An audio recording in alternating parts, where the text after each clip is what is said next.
हर हर महादेव। देवों के देव महादेव जी के चरण में प्रणाम करती हूँ, मेरा प्रणाम स्वीकार हो। माता गौरा पार्वती के चरण में प्रणाम करती हूँ, मेरा प्रणाम स्वीकार हो। गणपति ललनमा के चरण में प्रणाम करती हूँ, मेरा प्रणाम स्वीकार हो। सब गुरु भाई बहना के चरण में प्रणाम करती हूँ, मेरा प्रणाम स्वीकार हो। माता पिता के चरण में प्रणाम करती हूँ, मेरा प्रणाम स्वीकार हो। गुरु भाई बहन, मैं एक कथा सुनाने जा रही हूँ, इस कथा को पूरा सुनिए और रहस्य जानिए। हर हर महादेव, घर घर महादेव। एक राजा थे और एक रानी थी। एक राजा एक रानी थे तो राजा साहब पूजा पाठ बहुत करते थे। इतना पूजा पाठ करते थे कि कहना नहीं, लेकिन उनका संतान नहीं था। पूजा पाठ करते थे लेकिन शिव को गुरु नहीं माने थे और उनका संतान नहीं था। तो एक दिन कहीं शिव चर्चा हो रहा था। दोनों पति पत्नी घूमने जा रहे थे तो कहीं शिव चर्चा हो रहा था। तो उस जगह पे जाके पति पत्नी बैठ गए और बैठकर शिव गुरु का भजन सुनने लगे और झूम कर गाने नाचने लगे। ये भी गाने नाचने लगे और शिव गुरु के मन ही मन कह रहे हैं कि हे शिव गुरु, हमको यदि आप संतान दे दीजिएगा तो हम पहला पुत्र के बलिदान दे देंगे आपको। ऐसा कह के रानी सोच लिए कि पहला पुत्र के हम बलिदान देंगे, हमको आप पुत्र दे दीजिए, गोद भर दीजिए। रानी वहाँ से आई घर आई तो खाना बनाई, खाई, सबके साथ रही। लेकिन कुछ दिन के बाद इसको लगा रानी को कि हम गर्भवती हैं, हम माँ बनने वाले हैं। ऐसा राजा से बताएं। राजा से रानी बताई तो राजा भी बहुत खुश हो गए। इनको बहुत खुशी मिला। राज में पूरा इस बात को बताएं। राज के लोग इनको पूरा खुशियाँ मनाएं। जब 9वां महीना हुआ तो एक पुत्र पैदा लिया। जब पुत्र पैदा लिया तो ये कहते हैं रानी कि राजा साहब, हम भगवान से गछे थे, शिव चर्चा में गए थे तब, कि मेरा यदि पुत्र हो जाएगा तो ये पहला पुत्र को हम बलिदान देंगे, लेकिन हम नहीं देंगे बलिदान, हमको से नहीं दिया जाएगा। ये जो राजा थे वो बोले, रानी बस इतना ही बात है ना, ऐसा है कि हम पूरे राज में इस बात को ढिढोरा पिटवा देंगे। जो मुझे एक पुत्र देगा बलि देने को लिए, उसको हम आधा राजपाट दे देंगे, अपना जैसा महल बना देंगे। बोले ठीक है, आप ऐसा ही कर दीजिए। ये राजा साहब पूरा ढिढोरा नगर में पिटवा दिए कि भाई जो मुझे पुत्र दोगे उसको हम आधा राज आधा पाट दे देंगे, अपना जैसा महल बना देंगे अपना ज़मीन में। नगर के लोग कोई भी नहीं तैयार हुए, लेकिन राजा का एक नौकर कमियां था जो खेत में उनके काम करते थे, उसको हरजन कहते हैं। बड़ी तरह के काम करते हैं लोग। तो वो बोले, जो कामियां थे वो बोले, उनकी पत्नी बोले कि अजी सुनिए, हमको तो 3 पुत्र है, तो राजा साहब के बड़ा वाला पुत्र को दे दीजिए ना बलि, बड़ा वाला पुत्र को दे दीजिए तो आधा बहुत सारा धन हो जाएगा। तो ये जो कमियां हैं वो कहते हैं अपनी पत्नी से कि नहीं, हम नहीं देंगे, इतना बड़ा हो गया है, हम खेती बाड़ी में काम करने जाते हैं, वहाँ मेरा सहारा बनके और काम करता है, मुझे भोजन पहुँचाता है, पानी पहुँचाता है, हल चलाते हैं तो थोड़ा सा वो भी काम कर लेता है। नहीं, हम अपना पुत्र को नहीं देंगे, मेरा पीठ पुराता है, तू ही अपना गोद के बच्चा को दे दो। तुम्हें ऐसा लग रहा है धन के लालच है तो अपना गोद के बच्चा के जाके दे दो। ये कहती है, अजी ऐसा मत बोलिए जी, गोद के बच्चा के कैसे दे देंगे, गोद के बच्चा के दे देंगे तो मेरा गोद सूना हो जाएगा। कन्हू से आते हैं तो बच्चे को गोद में ले लेते हैं तो अच्छा लगता है, गोदी भरल रहता है, हम नहीं देंगे। ये भी बोलते हैं। तो फिर माँ बोली कि ऐसा कीजिए, मंझला बेटा को दे दीजिए। बोले ठीक है दे दो। राजा के घर में अपना जाके बोल दिए कि हम बच्चा देने को लिए तैयार हैं, राजा साहब आपको ले जाएं। राजा साहब आए और बच्चा के बोले कि चलो मेरे घर। तो बच्चा जाने से पहले, अपना घर छोड़ने से पहले बोला, बड़का जे बेटवा रामा पापा के दुलरुआ हो, पापा के पीटिया पुरावे जी। छोटका जे बेटवा रामा मम्मी के दुलरुआ हो, मम्मी के गोदिया भरल रहे जी। मंजला जे बेटवा रामा राजा घर पर ते बलिदाना माजी। अरे राजा के धन माया धा बाटत जी, राजा के धन माले राजपाट बाटतन जी। अधन ले करतन राज जी। इतना बात माता पिता को सुना दिए। माता पिता कठोर, कुछ नहीं बोले और राजा के साथ बच्चा को अर्घ्य दिए। राजा के साथ बच्चा को अर्घ्य दिए तो बच्चा चल दिया राजा के साथ। राजा अपना घर लाए तो बोले कि बच्चा तू यहीं पर रह जाओ, तुम्हारा बलिदान पड़ेगा। बोले कि ठीक है कोई बात नहीं, बलिदान पड़ेगा। तो वहीं पर ठहर गए, जहाँ पर बलि देना था वहीं पर रुक गया बच्चा। राजा साहब घर जा रहे थे, यहाँ पर भी बच्चा कहता है, बड़का जे बेटवा रामा पापा के दुलरुआ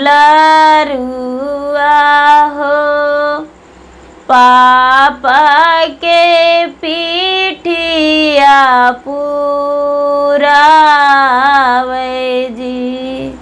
छोटका जे बेटवा रामा मम्मी के दुलरुआ जी, मम्मी के पीठिया पुरावे जी।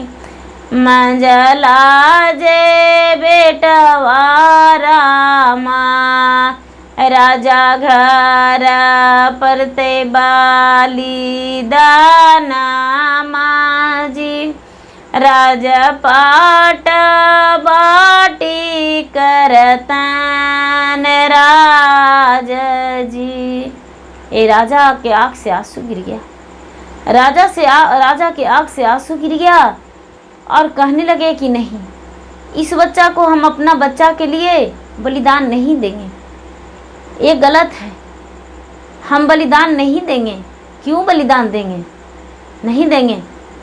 ये बच्चा सोच रहा है कि महादेव अब तो आप ही मेरा सहारा हैं, अब तो घंटा पहर के मेरा आयु है, यदि बलि लेना होगा तो आप ले लीजिएगा, नहीं लेना होगा तो छोड़ दीजिएगा, लेकिन अब तो राजा मुझे बलि दे देगा, अब तो मेरा जीवन तो चल जाएगा, अब तो मेरा ज़िंदगी में कुछ नहीं रहेगा। ये बेचारा महादेव के ध्यान लगाए हुए अपना बैठा है। राजा साहब घर गए तो रानी कहने लगी कि राजा साहब बलि का तैयारी कर दिए? राजा बोलते हैं नहीं, हम बलिदान नहीं देंगे, मेरा पुत्र रहे या ना रहे हम बलिदान नहीं देंगे। हमसे नहीं होगा ये।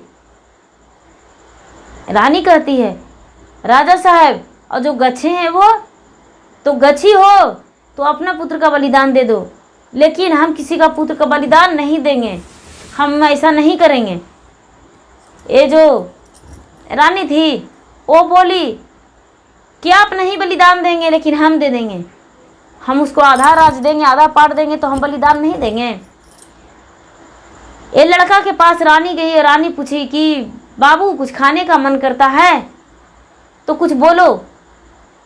ये लड़का बोला कि हमें तो कुछ नहीं खाना है, हमको बस एक बोरी बालू ला दीजिए, एक बोरी बालू ला दीजिए, और उसके अलावा कुछ नहीं। एक बोरी बालू रानी मंगवा दिए, एक बोरी बालू रानी मंगवा दिए, और मंगवा के और दे दिए। वो बच्चा क्या किया कि उसको 5 पीढ़ी बनाया, 5 ढेरी बनाया, 5 ढेरी बनाया। पहला ढेरी को लात से मार दिया और फेंक दिया। राजा कहते हैं बच्चा ये बालू का ढेरी बनाया पिंड बना के, और इसे क्यों फेंक दिया? तो कहते हैं कि राजा साहब ये मेरी माता थी, तो हम माता को फेंक दिए, क्योंकि माता तो मेरी बलि देने के लिए त्याग कर दी, तो क्यों रखेंगे माता के। दूसरा ढेरी उसे भी बच्चा फेंक दिया। बोले ये कौन है? तो ये मेरे पिता हैं, इसे भी हम फेंक देंगे, इसे भी फेंक दिए। तीसरा ढेरी गांव के लोग थे, उसे भी हम फेंक दिए। चौथा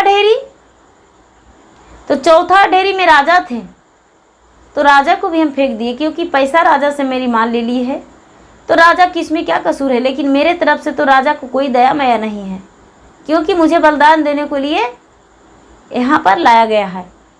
5वां ढेरी जो था वो भगवान का था, तो भगवान का ढेरी हम इसलिए रखे हैं, 4 ढेरी फेंक दिए, अब 5वां ढेरी हम इसलिए रखे हैं कि 5वां ढेरी भगवान की मर्जी, यदि बचाना होगा तो बचा लेंगे, और नहीं तो मारना होगा तो मार देंगे।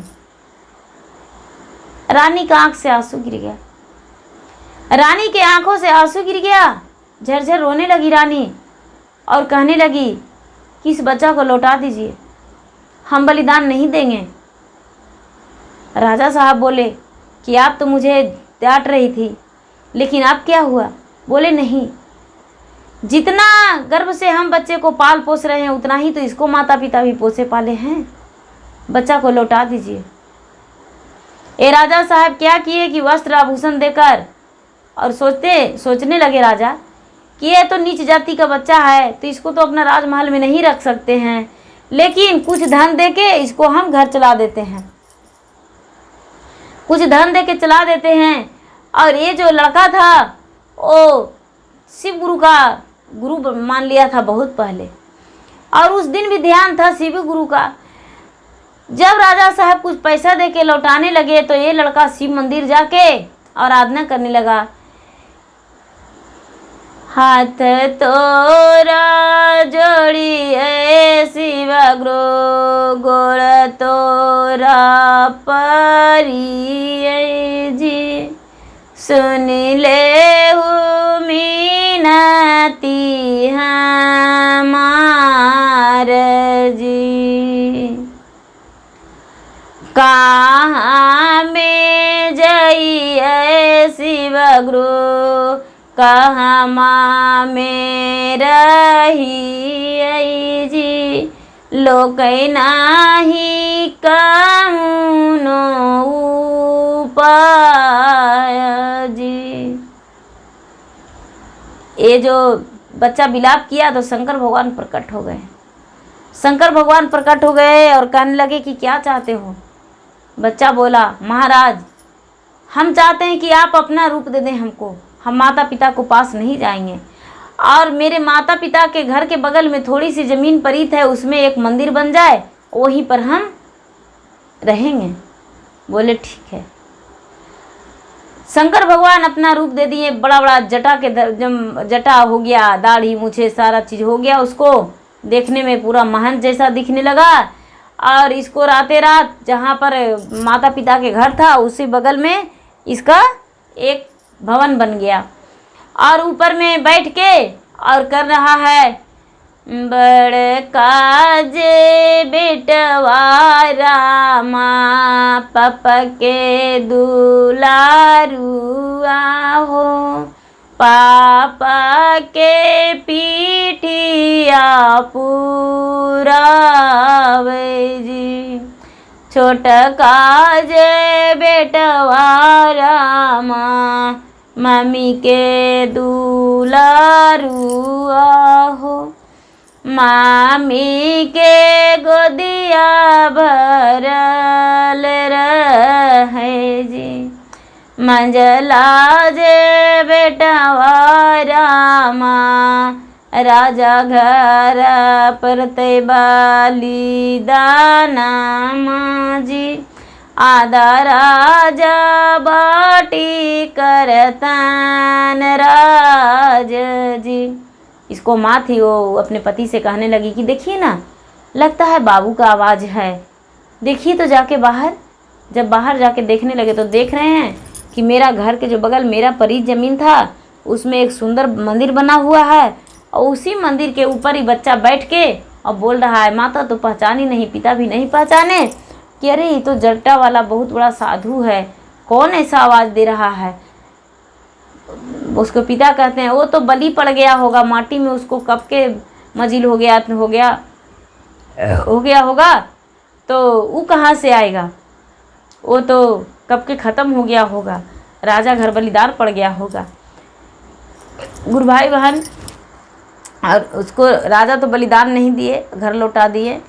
बच्चा जो था वो भगवान का शिव का गुरु माना था और शिव का शिष्य था, तो शिव गुरु किसी रूप से ना किसी रूप से सहायता होते हैं, सहायता करते हैं, इसीलिए वो बच्चा को बलि नहीं पड़ा, क्योंकि शिव को गुरु मान लिया था और शिव उस पर सहायता हो गए। और जब शिव जहाँ पे खड़ी हो जाएंगे तो संसार में उनसे बड़ा कौन है। गुरु भाई बहना, मेरा ये वीडियो अच्छा लगे तो इसे लाइक करें, फॉलो करें, लाइक करें, शेयर करें, सब्सक्राइब करें। और मैं इंस्टाग्राम पे हुई हूँ और फेसबुक पे भी, इंस्टाग्राम पे फॉलो करें और फेसबुक पे फॉलो करें।